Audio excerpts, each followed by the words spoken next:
Sorry. No, stop. There we go. Hi, my name is Natalie, and if you know me, you know that there are 3 things in the world that I am extremely passionate about: writing, theater, and feminism. And the reason that I love these 3 things so much is because of the way that they empower me.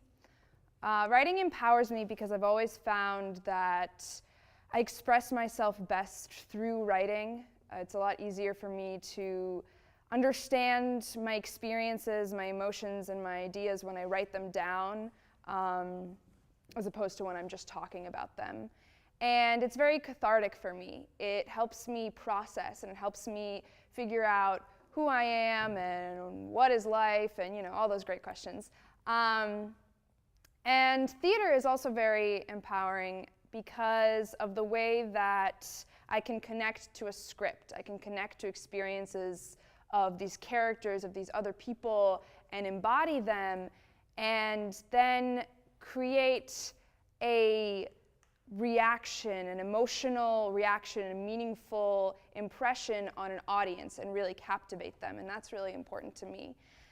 And feminism is very important to me for obvious reasons. I am a woman. I experience sexism every day. I see other women experiencing sexism every day, and it's really important for me to have feminism in my life to combat that sexism and to empower myself and empower others and know that I really have a place in society and in this world. So for my CAPS project, I really wanted to combine my 3 great loves and focus on this idea of empowerment, especially when it comes to women who are facing violence.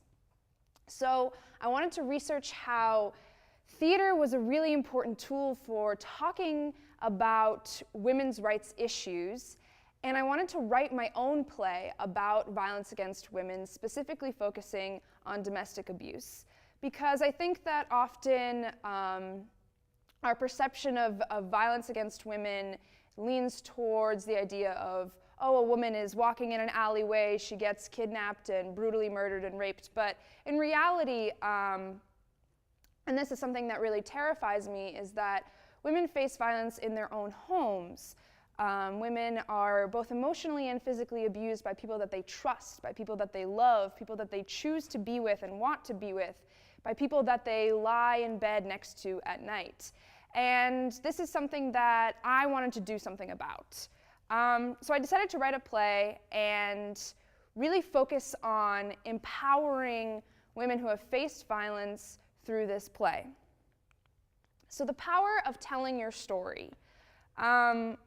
I did an interview with one woman, and before I began, I said to her, she's experienced violence in her home growing up and was a survivor of that. And before I began, I said to her, you don't have to answer anything you don't feel comfortable answering. Please know that you only have to tell me what you want to tell me. If there are any questions you don't want to answer, you don't have to. And she said to me, I really love telling my story because of the way that it empowers me and empowers other people. For her, it was really important to tell her story because of the way that it gave her control over what happened to her, the way that it helped her understand what happened to her, and the way that it helped others understand what happens to them, the way that other victims can hear that story and say, that's my experience too, and feel validated in that and feel comfortable to share. So I really wanted to focus on survivor stories, and so I interviewed different women, and I also combined my own experiences as a woman generally because I wanted to focus on women's relationships with their bodies and sort of the way society sees women's bodies and how that plays a role in domestic abuse and violence against women.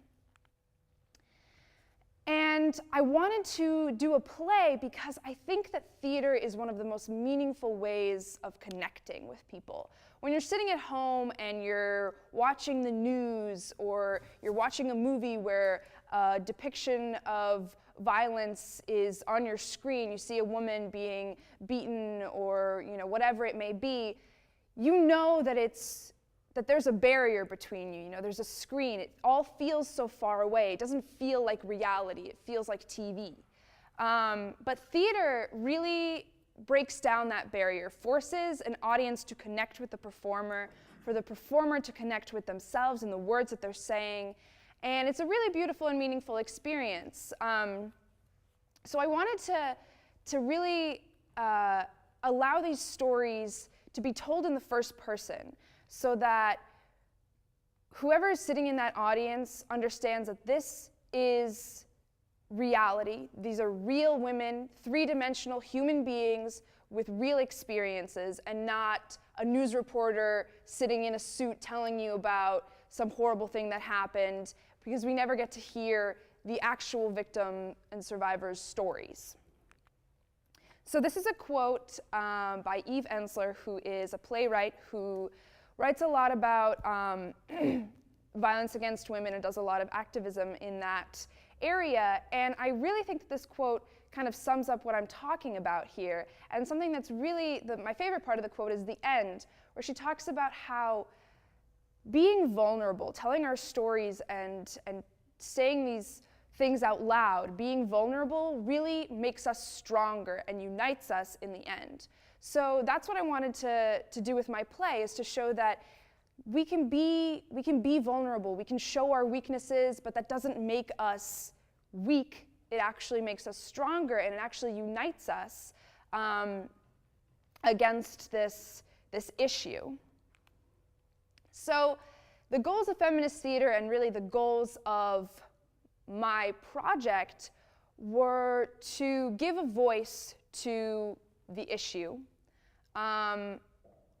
to force an audience to learn about the issue, you know, be faced with things that they may not have already known, sort of learn about the realities of domestic abuse, because there are a lot of myths floating around, and hopefully to empower people in the audience and to say, okay, I can connect to this experience, and I feel like I am being validated right now as a three-dimensional human being with a variety of experiences. So I really wanted to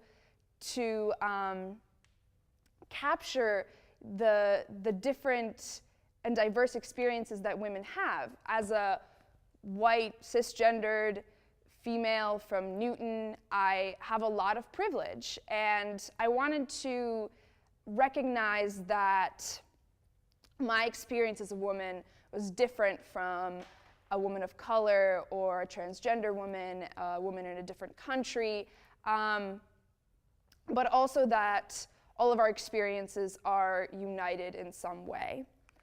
So my play was called Warrior Bodies, and I performed it just on Tuesday. And I'm really, really happy with the way that it went.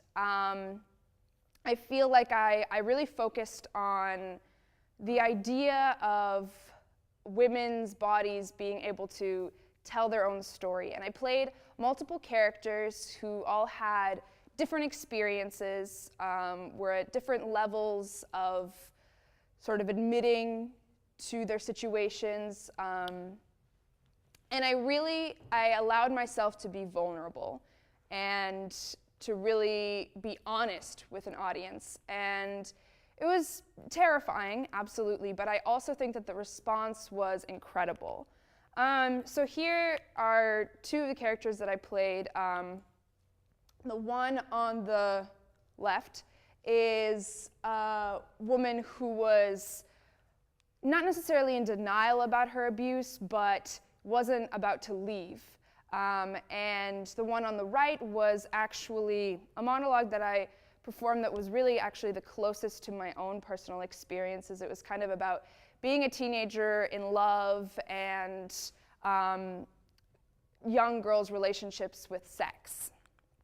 I played a football coach in one monologue.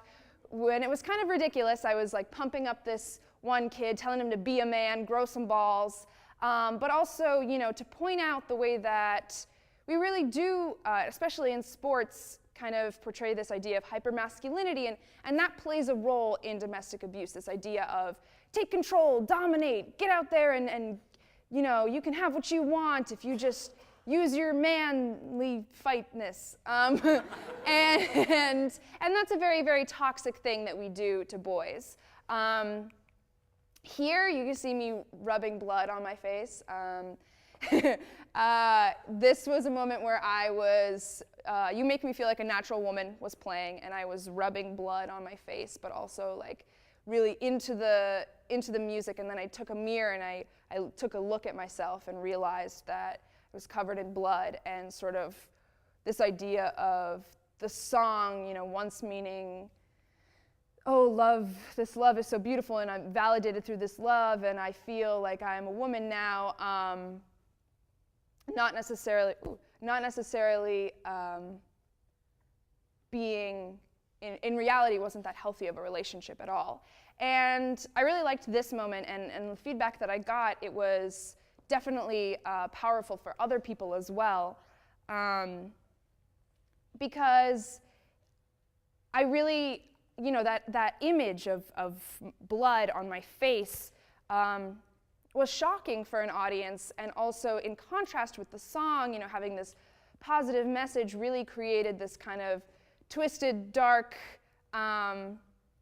dichotomy, and made people really think about sort of the media that we're consuming, and the ideas of love that we are surrounded by. You know, the ideas that like, you validate my worth as a person, and I need you to survive, and these kind of really toxic ideas. And so then I ended up delivering a monologue right after this, blood still on my face, about a woman who was, you know, had years later had really come to terms with what happened, and you know, had therapy and all of that, and was talking to her abuser about how he had ruined her life, but he wasn't going to, she wasn't going to let him ruin the rest of it, and how he had taken so many things from her, but she wasn't going to let him keep them.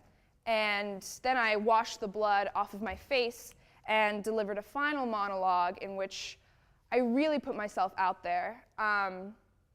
It was a monologue about just the different experiences of women, how women are so diverse, that women come in all shapes and sizes. I mean, it sounds cliche, but it's true.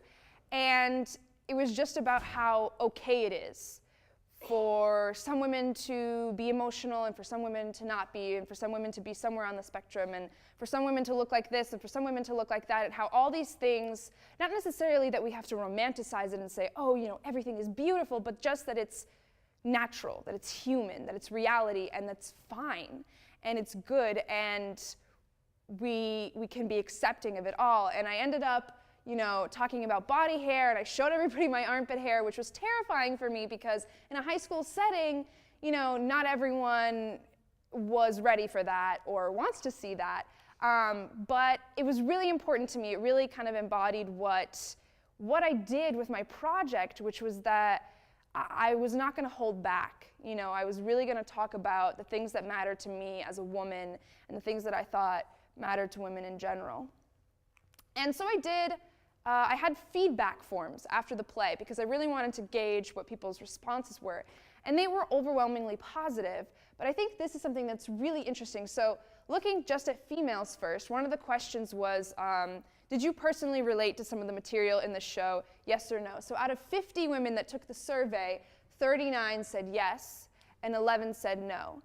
And to me, that was really, really powerful because it was mostly high school students, and it doesn't necessarily mean that they've all experienced abuse, but it meant that some part of the show connected to them and made them feel like, yeah, that's sort of my experience as a woman as well. And another question I asked was, some of the material in the show made me think about or realize something that I hadn't previously considered, to which 46 said yes, 2 said no, and 2 said somewhere in between a yes or no, which was also really important for me because, like I said, I wanted to educate people about the issue. I wanted people to get a more complex idea of what violence against women and domestic abuse really is, because what the mainstream ideas are often flawed or incomplete. Now looking at the men, out of 21 men who took the survey, 12 said that they personally related to some of the material, and 9 said no. And this was really important to me too, because even though it's kind of an even split, I mean, it's a small pool, so it's not, you can't really gauge it, but to see that a good portion of men also really felt like they connected to it and felt that this was also for them in a way was really, really important to me, because I think that feminism cannot exist without all of us coming together. It cannot just be a woman's fight, a woman's struggle. We all have to be able to relate and see how it impacts all of us and helps all of us. And then when asked if any of the material made them think about or realize things that they hadn't previously considered, 20 said yes and 1 said no.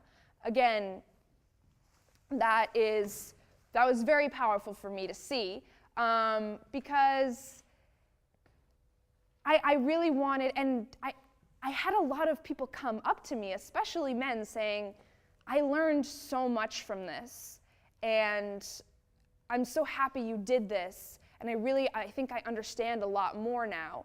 And that is just so important to me. And what might have been the most important thing that came out of it was, after the show, there were a number of girls who came up to me crying, just in tears, and they hugged me and they said, thank you so much for doing this. And I felt so humbled.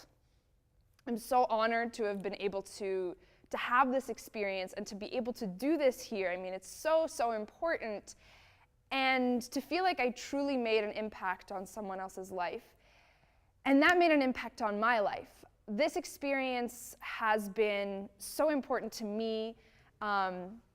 It's been liberating, it's been empowering. I really feel like I've learned so much and connected to so many experiences of other women, and I truly feel empowered and like I can do something about this issue. Like I have power to make change and make a difference in someone else's life. And just to hear other people saying thank you for doing this, thank you for talking about this, about these things that we don't really want to talk about, things that are difficult to talk about, thank you for your honesty. I didn't even realize that how great of an impact my play would have. I thought, people would be emotionally moved, but to see the way that people were just grateful for this, really, I'm so humbled. And it really makes me think about, the ways that we all, as women with different experiences, need to be able to come together. Again, that sounds so cheesy, but I really believe that, feminism cannot exist without intersectionality. We cannot exist without the mainstream media and ideas focusing on diversity and the way that women are complex human beings. There are no two-dimensional women who just have this one experience or this other experience. We all have vulnerabilities, we have weaknesses, and that doesn't bring us down. That just empowers us because it shows that we are full humans. And so this is something that, this kind of work is really, really important to me, and something that I want to continue to do for the rest of my life, really. And a lot of people have asked me if I'll do the play again, and that's something that I'm strongly considering. Because I really want to stress this idea that, I can do this, and other women can do this, and me being able to tell my story or some other woman's story should allow other women to feel like they have a place and that they are validated and that they can tell theirs. And so this idea of really empowering women who have faced violence in their lives is so, so important to me. And I am just so honored to have been able to do this. And I have very high hopes for the future. I think that a lot of times it can be very depressing doing this kind of work. You know, a lot of times throughout my project, I felt really lost and like I had no power. You know, how am I, this one teenager, going to take on this giant issue?